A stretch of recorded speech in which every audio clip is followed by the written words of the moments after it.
दिल्ली की विशेष अदालत ने 26/11 हमले के आरोपी तहव्वुर राणा को परिवार से फोन पर सिर्फ एक बार बात करने की इजाजत दी है। कॉल तिहाड़ जेल अधिकारी की निगरानी में होगी। अदालत ने राणा की स्वास्थ्य पर 10 दिनों में रिपोर्ट मांगी है और नियमित कॉल की अनुमति पर भी जेल से रिपोर्ट तलब की है।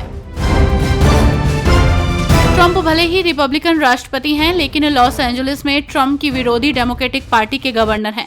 डेमोक्रेटिक गवर्नर गेविन न्यूसम ने कहा है कि हिंसा को भड़काना, बड़े पैमाने पर अव्यवस्था को बढ़ावा देना, शहरों को सैन्य कैंप में बदल देना और विरोधियों को गिरफ्तार कर देना, ये तानाशाहों की कार्रवाइयां हैं, राष्ट्रपति की नहीं।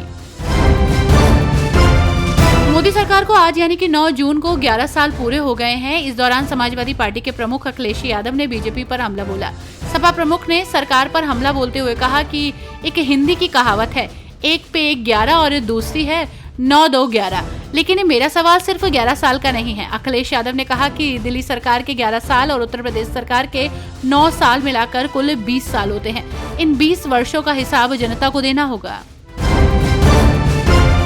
महाराष्ट्र के मुंबई से सटे थाने में मुंब्रा रेलवे स्टेशन के पास से चलती ट्रेन से कई यात्री गिर गए। इस हादसे में 6 यात्रियों की मौत हो गई है। इस हादसे को लेकर कांग्रेस नेता राहुल गांधी ने केंद्र की नरेंद्र मोदी सरकार पर हमला बोला। उन्होंने आरोप लगाया कि भारतीय रेलवे अव्यवस्था की प्रतीक बन गई है। साथ ही उन्होंने मोदी सरकार के 11 साल पूरे होने को लेकर भी सरकार को घेरा है। Director general of military operations यानी कि DGMO lieutenant general Rajeev Ghai के लिए ये महीना बहुत अच्छा रहा। पिछले हफ्ते उन्हें उत्तम युद्ध सेवा पदक से सम्मानित किया गया और अब उनका प्रमोशन भी कर दिया गया। पिछले महीने ऑपरेशन सिंदूर से संबंधित सैन्य ब्रीफिंग में वो सेना की ओर से एक अहम चेहरा थे। पंजाब में नशे के खिलाफ इस समय जंग छिड़ी हुई है। राज्य के वित्त मंत्री हरपाल सिंह चीमा ने कहा कि NDPS एक्ट में हमने 9,580 से ज्यादा केस दर्ज किए हैं। साथ ही 16,000 से ज्यादा लोगों को अरेस्ट भी किया गया है। इसी के साथ उन्होंने बताया कि सरकार ने नशे से लोगों को मुक्त कराने के लिए सरकारी और प्राइवेट दोनों अस्पतालों में अतिरिक्त 1,000 बेड की इजाजत दी है।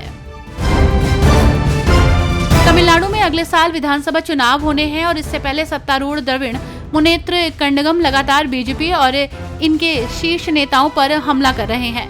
DMK के वरिष्ठ नेता A राजा ने कहा कि उनकी पार्टी प्रधानमंत्री नरेंद्र मोदी और केंद्रीय गृह मंत्री अमित शाह जैसे सामान्य लोगों से नहीं डरती और उसके पास बीजेपी के उलट विपरीत विचारधारा है, जो तय करेगी कि भगवा पार्टी तमिलनाडु में पैर जमाने ना पाए।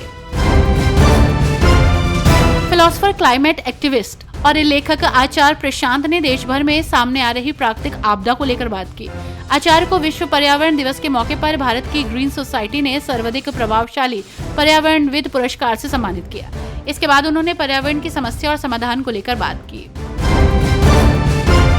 बिहार विधानसभा चुनाव के पहले NDA में सीट बंटवारे को लेकर घमासान मच गया।